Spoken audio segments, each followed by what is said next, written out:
오늘은 친절이 가져온 축복이라는 제목으로 이야기를 나누고자 합니다. 비가 쏟아지는 어느 날 밤에 미국의 필라델피아의 한 작은 호텔에 한 신사가 부인과 함께 밤늦게 찾아왔습니다. 그 부부는 여행 중이었는데 방을 하나도 구할 수가 없는 그런 상황이었습니다. 그들을 맞은 사람은 독일 태생으로 미국으로 이주한, 그래서 작은 성공을 이룬 그 호텔의 젊은 주인이었습니다. 그는 그 빗속의 어두운 밤에 그들을 다시 돌려보낼 수가 없어서 이렇게 이야기를 했습니다. 오늘 밤에는 이 도시에서 방을 구하기가 어려울 겁니다. 행사가 있어서 이미 한 달 전에 모든 호텔의 예약들이 다 마무리가 된 상태입니다. 누추하지만 제 방에서라도 주무시겠습니까? 그래서 그는 자신의 방을 깨끗이 청소하고 그 부부를 그곳에서 자게 하고 그는 프론트에서 불편하게 잠을 이루었습니다. 다음날 아침에 그 신사가 너무 고마워가지고 자기가 페이를 하겠다, 이렇게 그 숙박비를 내겠다고 이야기를 하니까 그가 정중히 사양을 합니다. 저희 호텔에서는 객실이 아닌 곳에 손님을 모시고 돈을 받을 수가 없습니다. 그냥 돌아가시면 됩니다라고 이렇게 이야기를 했습니다. 그러니까 그 주인의 노인이 그 젊은 주인에게 깊이 감동을 받고 그에게 이렇게 말을 했다고 합니다. 당신과 같은 이런 사람은 최고의 호텔을 운영할 자격이 있습니다. 내가 당신을 위해서 최고의 호텔을 지어 드리도록 하겠습니다. 믿을 수 없는 얘기죠. 그런데 몇 년 후에 정말 뉴욕 왕복 승차권이 그에게 왔습니다.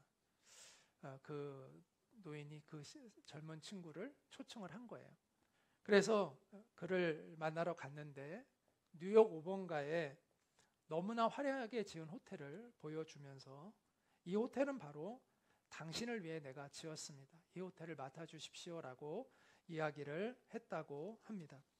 그 호텔을 지은 노 신사의 이름은 윌리엄 월도프 에스터라는 사람이었고요. 그가 지은 호텔이 뉴욕에 있는 더 월도프 아스토리아 호텔입니다.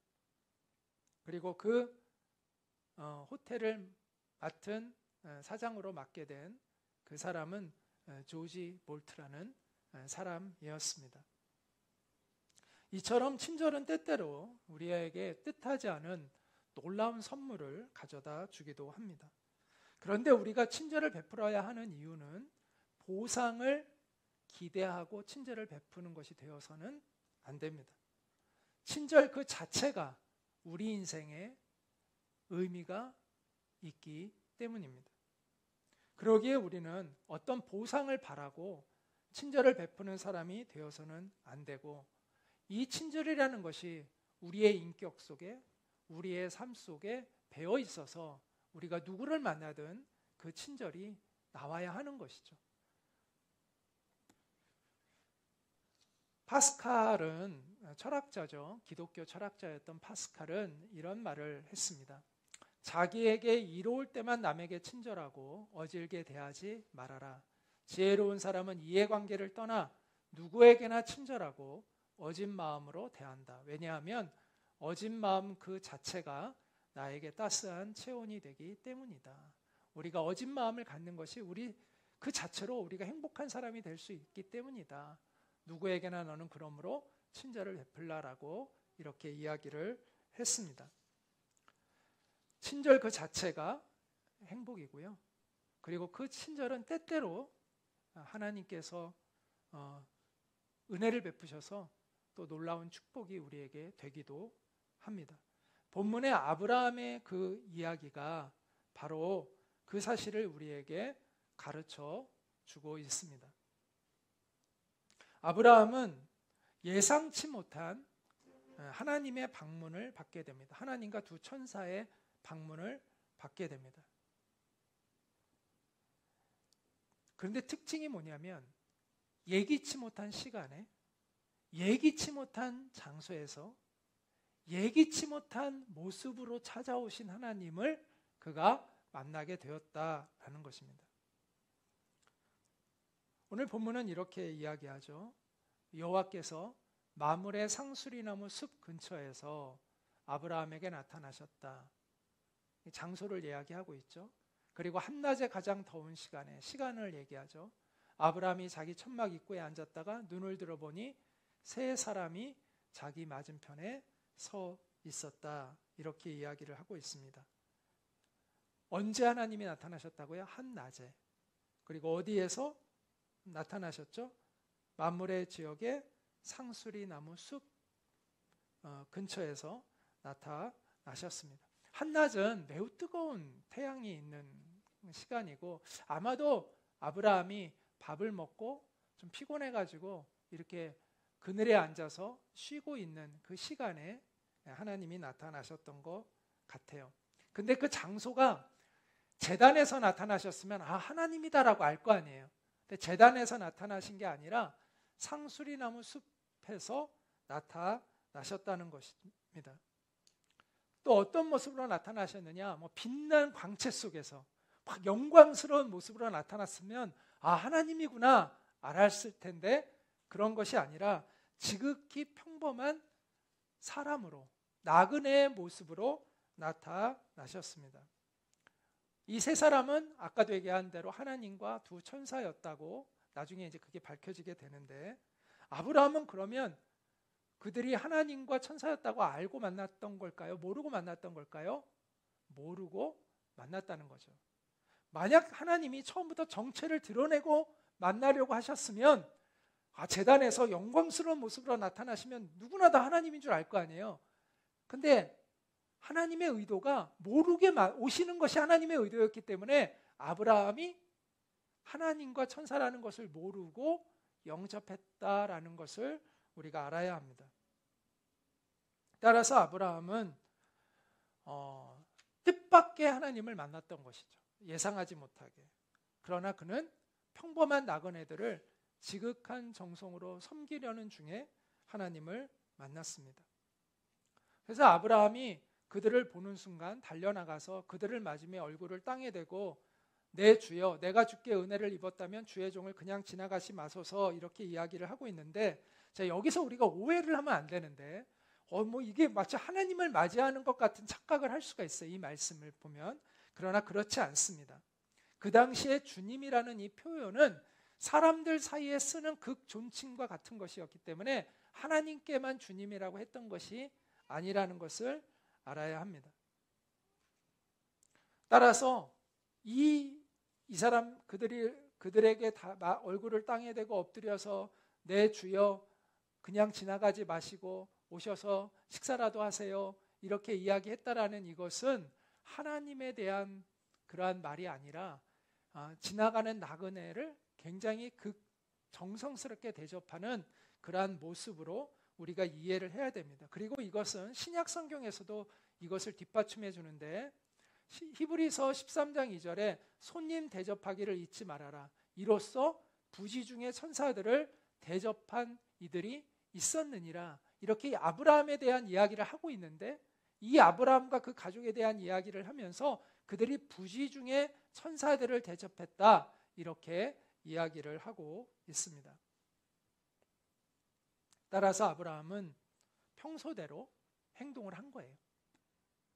근데 아브라함이 살던 이 고대 문화권에서는 손님을 대접하는 것은 굉장히 중요한 미덕이었습니다. 왜냐하면 그 당시에는 여관이 없잖아요. 그리고 치안도 불안해요. 그래서 아무 데서나 잔다는 것은 굉장히 위험한 일이에요. 강도를 만날 수도 있고 목숨을 잃을 수도 있는 그러한 위험한 일이었습니다. 그래서 그 당시의 문화권에서 그 사람을 우리 자기 집에 맞이해서 그를 대접해 준다는 것은 단순한 친절을 뛰어넘어서 그 사람의 생명과 안전을 지켜주는 그런 일이었어요. 그래서 이것은 도덕성과 관련된 일이었다라는 것을 우리가 이해할 필요가 있습니다. 따라서 그때 이 나그네를 정성스럽게 맞이했던 이 아브라함은 그 주변에 있는 사람들보다 더 차원 높은 도덕성을 가지고 있었다라는 것을 우리가 알 수가 있습니다. 창세기 19장에 보면 소돔과 고모라를 천사들이 방문했는데 나그네로 그때도 위장해서 천사들이 갔었잖아요. 그때 그 주민들이 어떻게 그들을 대했죠? 그들을 불러내라. 우리가 그들과 성관계를 맺겠다고 협박을 했어요. 그런데 이제 롯이 그것을 이제 지키려고 하는데 천사들이 하여튼 보호해줘가지고 그것을 막아냈죠. 이처럼 그 당시의 문화권에서 이처럼 위험한 일이었다는 거예요. 여행을 한다는 것, 나그네로 여행을 한다는 것은 대단히 신변의 위협을 느끼는 그러한 일이었습니다. 그런데 아브라함은 그들을 극진하게 대접을 했습니다. 그리고 그 친절을 통해서 놀라운 축복을 받게 됩니다. 아브라함이 이 만남을 통해서 이 나그네들을 선대하는 이 만남을 통해서 아브라함이 누리게 된 가장 큰 축복은 뭘까요? 부지 중에 하나님을 만났다는 것입니다. 하나님과 깊은 교제를 하는 놀라운 감격스러운 은혜를 그가 누리게 되었다는 것이죠. 처음에는 몰랐어요. 근데 나중에 시간이 지나다 보니까 아브라함도 이분들이 누구인가를 알게 돼요. 그때 그 아브라함이 느꼈을 그 감격, 그 흥분, 그 감동 어땠을까 우리가 생각해 보면은 정말 놀라운 그러한 은혜를 누렸을 것 같습니다. 자, 또 하나의 축복이 있었는데 그게 뭐냐면 하나님과의 만남이라는 축복도 있었지만 또 하나는 오랜 수건의 기도의 제목이 응답받게 되었다라는 것이죠. 하나님께서 아브라함에게 내년 이맘때 내가 반드시 너에게 돌아올 것인데 너의 너의 아내 사라에게 아들이 있을 것이다 이렇게 말씀해 주셨습니다. 아브라함은 그 사라 사이에 하나님이 약속해 주신 아들이 있었지만 그 아들을 아직 못 받고 있었어요. 그런데 이미 태가 다 끊어져서 너무 나이가 들어서 이제 도저히 아기를 가질 소망도 이제는 포기하고 있는 그러한 상태에 있었습니다. 그런데 하나님께서 내년에는 너희들에게 그 아기가 생길 것이다라는 이 놀라운 약속을 해주고 있는 것이죠. 이 이야기 속에서 우리는 인생의 중요한 교훈과 지혜를 얻게 됩니다. 우리 인생에는 뜻하지 않은 하나님의 축복들이 열려져 있다는 것입니다. 그리고 그 축복은 예상 외의 만남을 통해서 우리에게 이루어지는 경우가 많다는 것이죠. 우리는 누가 우리에게 축복을 전해줄 사람인지 알 수 없습니다. 그리고 판단하지도 않아야 합니다. 그것은 우리의 한계를 뛰어넘는 것이기 때문입니다. 우리가요, 저 사람은 나에게 도움이 될 사람이야 라고 해서 그 사람을 접근해 보세요. 의외로 그 사람들이 우리에게 도움이 되지 않는 경우가 훨씬 더 많습니다. 정말 우리의 인생에 정말 결정적인 순간에 우리를 돕는 사람들은 뜻하지 않은 사람들이 우리를 돕는 것들을 경험하게 됩니다. 그것이 하나님의 은혜이죠.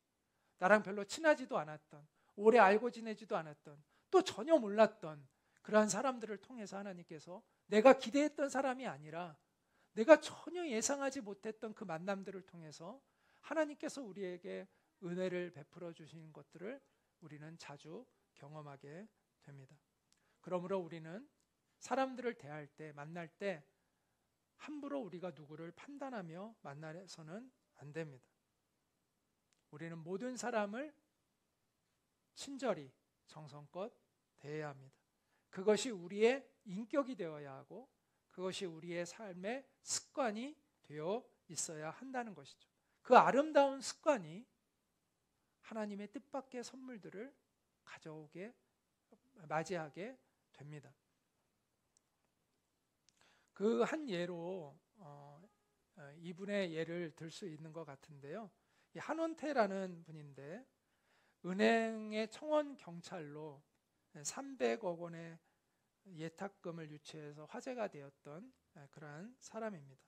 이분은 안성에서 태어나서 중학교를 졸업하고 기술학교를 수료를 했습니다.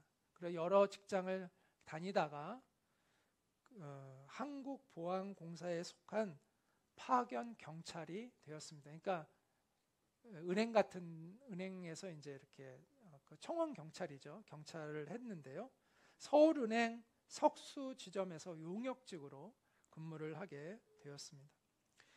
처음에는 인상 쓰는 그러한 청원 경찰이었대요. 하도 막 인상을 많이 쓰고 피곤하고 짜증나고 그래서 이 고객들로부터 항의도 많이 받았다고 합니다. 그래서 보다 못한 지점장이 그를 불러다가 당신은 고객이 처음 우리 은행을 방문하는 고객들이 처음 맞이하는 사람이 당신이다.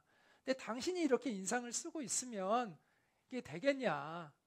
좀 밝게 표정도 하고 사람들을 좀 친절히 맞이하고 좀 그래라. 이렇게 조언을 해줬다고 합니다. 그 이야기를 듣고 이분이 자기를 많이 돌아보는 기회가 되었다고 해요. 그래서 이제 내가 좀 달라져야 되겠다 마음을 고쳐먹게 됩니다. 그래서 좀 더 어떻게 하면 사람들에게 딱딱한 이미지로 보이지 않고 다가갈 수 있을까? 그래서 제복을 벗고 양복을 입고 이제 청원 경찰로 서게 됐고요. 매일마다 거울을 보면서 아침에 100번 이상씩 웃는 연습을 했다고 합니다. 그래서 처음에는 웃는 게 너무 어색했는데 나중에는 웃는 게 너무나 자연스러워지고 또 그러다 보니까 사람들한테 이렇게 막 밝게 이렇게 인사하면서 하고 또 손님들이 너무 막 그거를 좋아하고 감사해하고 이렇게 하면서 이 사람과 그 고객들 사이에 아주 우정들이 쌓여가기 시작을 했습니다. 그런 대학 노트에다가 1,300여 명의 고객 이름, 전화번호, 또 그 주요 일지, 그 사람과 어떤 그 대화를 나눴는지 그런 일지들을 기록을 했다고 합니다. 그리고 그 고객들의 필요를 알아가지고 그럼 이 사람에게 맞는 금융 상품이 뭘까? 그거를 공부를 한 거예요. 모르면 또 은행 직원한테 물어보고 그래가지고 이분이 그분들을 만나서 뭐 은행 직원들은 바쁘니까 자세한 상담을 못 해주잖아요. 근데 이분은 그 고객들을 만나서 그 고객들에게 필요한 정보를 주고 자세한 설명을 해주고 이렇게 해주니까 많은 사람들이 그 사람으로 인해서 그 은행에 그 금융상품을 들게 되는 일들이 있게 되었습니다. 이 사람이 이제 대학 노트를 쓰다 보니까 어느 날 희한하게 우리 여기에는 가까운데 그 유원지가 있는데 그 유원지에 있는 상인들은 아무도 없다는 것을 알게 된 거예요.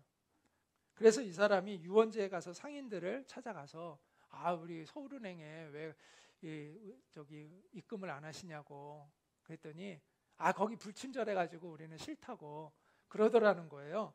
그래서 날마다 일과 후에 그 상인들에게 찾아가가지고 일손이 부족한 거 도와주고 또 이렇게 막 잔돈이 부족한 거 미리 잔돈 챙겨 갖고 있다가 잔돈이 필요하면 잔돈을 이렇게 바꿔주고 이렇게 했다고 합니다. 그 결과 그 유원지의 상인들 거의 모두가 이 서울은행의 고객이 되었습니다. 그들이 맡긴 금액이 56억 원이 넘었다고 합니다. 그런데 이 사람은 청원 경찰이기 때문에 아무리 고객을 많이 유치해도 수당이 없는 거예요. 그래서 이제 고객들이 그 사실을 알고 나서 탄원서를 쓴 거예요. 이 은행에다가 이 사람에게 이 수당을 줘야 된다. 직원으로 채용해라. 그렇게 하니까 여기 있는 그 지점장이 원래는 이게 청원 경찰이 직원이 될 수가 없잖아요. 그냥. 그러니까 이분이 근데 고객들이 이 사람 때문에 엄청 오는 거 아니에요. 그 고객들이 탄원서를 무시할 수가 없는 거죠. 그래서 이 지점장이 직접 사장님에게 찾아가서 무릎 꿇고 사정을 해가지고 이 사람을 정식 직원으로 채용을 하게 됩니다. 그런데 이제 그래서 이제 이 서울은행의 예탁보가 총 500억 원이었는데 그 중에 300억 원이 이 사람의 고객이었어요. 근데 이제 서울은행과 하나은행이 이제 합병을 하면서 명예퇴직 권고를 그가 받게 됩니다. 그래서 그는 할 수 없이 그 새마을 금고로 옮겨가게 돼요. 그 지역에 있는 새마을 금고로 옮겨가게 되었는데 또 고객들이 이 사람이 옮기니까 나는 당신만 믿을 수 있다 그래가지고 또 거기 서울은행에서 돈을 다 빼가지고 이 새마을 금고로 또 이렇게 고객 그 예탁금을 또 옮기는 일이 1,000명이 옮겼대요. 고객 1,000명이. 그래서 새마을 금고가 그가 처음 들어갈 때는 80억 원의 예탁금이 있었는데 그가 와서 260억 원으로 예탁금이 많아지게 되었다고 합니다. 그는 그 자녀들이 돌보지 않는 그 무위탁 노인들을 계속해서 찾아가고 또 그들을 위해서 조금이라도 그분의 남은 돈이라도 잘 유지될 수 있도록 그 좋은 금융상품 안내해 드리고 이렇게 했더니 그분들 중에서 또 이런 분도 있었대요. 나는 친자식에게는 내 아이 재산을 남겨줄 수 없다. 내가 유언으로 당신한테 재산을 남겨주겠다고 이래가지고 극구 만류하고 막 이런 일도 있었다고 합니다. 이처럼 정말 많은 사람들이 그 사람을 신뢰하고 또 좋아하고 또 자식처럼 여기고 의지하고 그렇게 했다고 합니다. 이런 그의 감동스러운 이야기는 300억 원의 사나이라는 그러한 책으로까지 출판이 되어서 많은 사람들에게 감동적인 이야기를 선물해 주었습니다. 이처럼 주님께서 우리에게 은혜를 베푸시는 그 통로 가운데 가장 중요한 통로가 바로 만남의 통로입니다. 주님은 만남의 통로를 통해서 우리에게 많은 은혜를 베풀어 주십니다. 근데 앞서 얘기한 대로 우리는 그 만남을 가질 때 계산하고 만나서는 안 된다라는 것이죠. 이분도 뭐 어떤 계산을 가지고 만난 게 아니잖아요. 누구를 만나든 항상 똑같은 마음으로 정성스럽게 사람들을 대한 것이죠. 이처럼 우리는 계산 없이 사람들을 대하고 만나야 합니다. 겉모습으로 사람을 판단해서 이 사람에게 내가 잘해줄까 말까를 결정해서는 안 되는 것이죠. 부한 사람, 가난한 사람을 우리가 차별해서 안 됩니다. 강자와 약자를 나누어 대해서도 안 됩니다. 내게 이 사람이 유익을 줄 사람인지 아닌지를 가려서도 안 됩니다. 그런 잔머리 굴리는 친절은 진정한 친절이 될 수 없죠. 그것은 오히려 축복의 통로를 막을 뿐만 아니라 나라는 존재 자체를 비참하고 비열하고 초라하게 만들 뿐입니다. 그러므로 우리는 차별하지 않는 친절, 따뜻함으로 모든 사람을 대해야 합니다. 모든 만남을 소중히 여기시기 바랍니다. 그리고 모든 만남에 최선을 다하시기 바랍니다. 사소하게 지나치는 만남일지라도 그 순간에는 정성을 다하시기 바랍니다. 그러한 아름다운 습관을 지니고 사는 사람은 그 자체로 행복이라고 생각합니다. 그리고 어쩌면 하나님께서 그에게 뜻밖의 선물을 주실 수도 있을 것입니다. 마지막으로 한 가지만 더 말씀드리고 싶습니다. 세상에서 말하는 축복의 만남과 성경에서 말하는 그 축복의 만남은 완전히 다르다는 것을 우리가 알아야 합니다. 세상에서 말하는 축복의 만남은 소위 귀인을 만나는 겁니다. 우리가 당신이 앞으로 귀인을 만나게 될 것이다 막 이런 얘기를 하면서 막 하는 그런 경우들이 있잖아요. 그런데 성경에서 말하는 축복의 만남은 귀인을 만나는 것이 아닙니다. 성공한 사람, 부자인 사람, 힘이 있는 사람을 만나는 것이 축복이 아닙니다. 세상에서는 그런 사람들을 만나야 우리가 받을 것이 있다고 생각합니다. 그러나 성경에서 말하는 만남의 축복은 하나님이 관심 가지고 계시는 사람들을 만나는 것입니다. 세상에서 말하는 귀인을 만나는 게 축복이 아니라 하나님이 마음을 기울이고 있는 사람들을 만나는 것이 그것이 축복이라고 성경은 이야기합니다. 하나님은 어떤 사람들에게 관심을 갖고 계실까요? 고통 가운데 있고 또 서름 가운데 있고 절망과 슬픔과 위기 가운데 있는 사람들을 하나님은 그들을 향해 마음을 갖고 계십니다. 그래서 성경에서 대표적으로 하는 그 단어가 나그네와 고아와 과부를 신원하시는 하나님에 대한 이야기가 계속해서 나옵니다. 나그네, 고아, 과부, 이들은 바로 소외된 사람들을 대표하고 있는, 상징하고 있는 그러한 사람들이죠. 하나님은 그들을 돌보라, 내가 그들을 돌보는 이들에게 내가 은혜를 베풀겠다라고 성경은 말씀하고 있습니다. 또 예수님은 이렇게 말씀하셨어요. 잔치를 베풀거든 차라리 가난한 자들과 몸 불편한 자들과 저는 자들과 맹인들을 청하라. 그리하면 그들이 갚을 것이 없으므로 내게 복이 되리니. 세상에서는 보상해 줄 수 있는 사람을 만나는 것이 복이 있다고 얘기하는데, 성경은 갚을 것이 없는 사람들을 만나는 것이 너에게 복이 된다라고 말씀하고 있다라는 것이죠. 심지어 예수님은 그런 고통받는 사람들을 자신과 동일시하게 말씀하셨습니다. 예수님은 마지막 날의 심판에 대한 말씀을 하시면서 예수님이 마지막 날 올 때에는, 왕으로 임하실 때는 양과 염소를 가르듯이 그렇게 하실 것이다. 그래서 양은 구원받는 사람을 의미하고 염소는 하나님의 심판받는 사람들을 얘기하는데, 그들을 나누어 갈려질 때가 올 것이다 라고 말씀을 하십니다.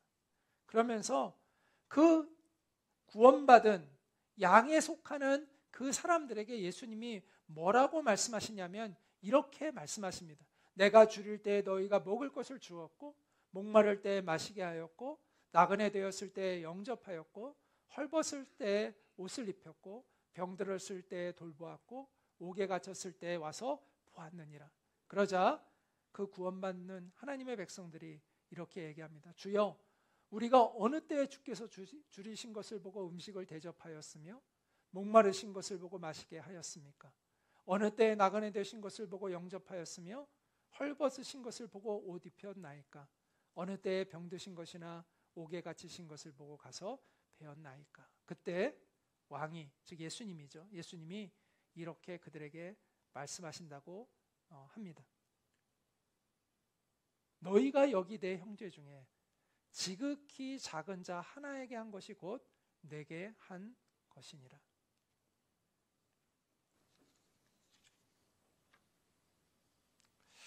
결론적으로 성경에서 말하는 축복의 만남이란 갚을 것이 없는 이들과의 만남입니다. 우리가 그들을 가까이 하고 또 그들을 만날 때 주님은 우리를 가까이 하시고 우리를 만나 주신다고 약속하고 있습니다. 왜냐? 주님의 마음이 그들을 향해 있기 때문입니다. 나그네에게 친절을 베풀다가 부지 중에 하나님을 만났던 아브라함처럼 우리도 이웃을 향한 친절 가운데 부지 중 하나님을 만나게 될 것입니다. 소외된 이들을 향한 따뜻한 배려 속에서, 또 고통받는 이들을 향한 보살핌 속에서 우리도 하나님과의 뜻밖의 감격스러운 만남을 가지게 될 것입니다. 지극히 작은 자 안에 계시는 예수님을 만나는 우리가 되기를 간절히 소망합니다. 우리 함께 같이 기도하도록 하겠습니다. 우리가 정말 하나님의 마음을 알고 또 하나님의 마음이 향하여 있는 이들을 향하여 또 우리가 다가갈 수 있는 우리가 되기를 원한다고, 우리에게 하나님의 마음을 우리의 마음에 달라고 기도했으면 좋겠고요. 정말 친절히 우리가 어떤 사람을 차별하지 않고 모든 사람을 향해서 매 순간 우리가 진실하고 또 따뜻하고 또 정성을 다하는 그러한 우리가 되기를 원한다고, 그러한 인격과 그러한 습관을, 우리가 예수님을 닮은 그러한 인격과 습관을 갖기를 원한다고 우리 기도했으면 좋겠습니다. 그리고 그들 가운데 함께하고 계신 그 하나님을 발견할 수 있도록 우리 하나님을 더 깊이 알아갈 수 있는 우리가 되기를 원한다고 우리 시간 잠시 기도하는 시간을 갖도록 하겠습니다. 기도하겠습니다. 존귀하신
하나님, 오늘 나그네를 정성껏 대접했던 아브라함이 부지 중에 하나님을 만난 그 이야기를 통해서 우리 안에 친절이 우리의 인격이 되고 또 우리의 거룩한 습관이 되기를 소망할 수 있는 마음을 주셔서 감사합니다.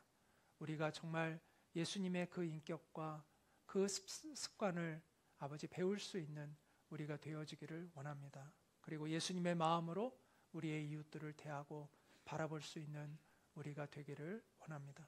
주님의 마음이 있는 그곳에 우리의 마음이 있기를 원하고 소망합니다.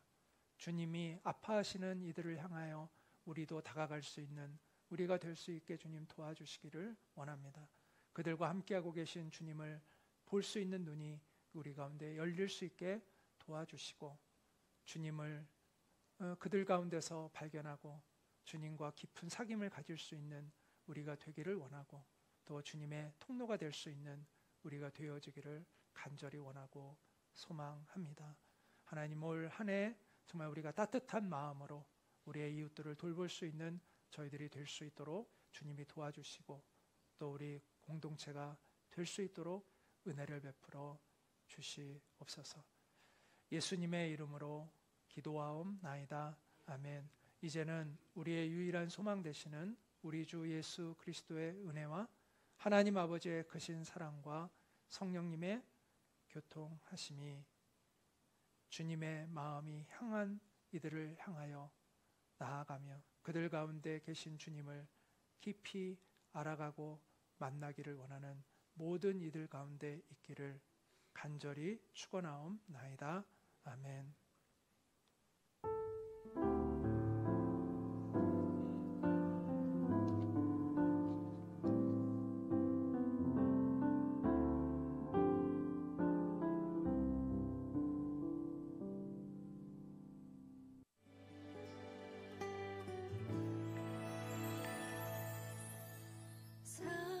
사람이 넘치기보다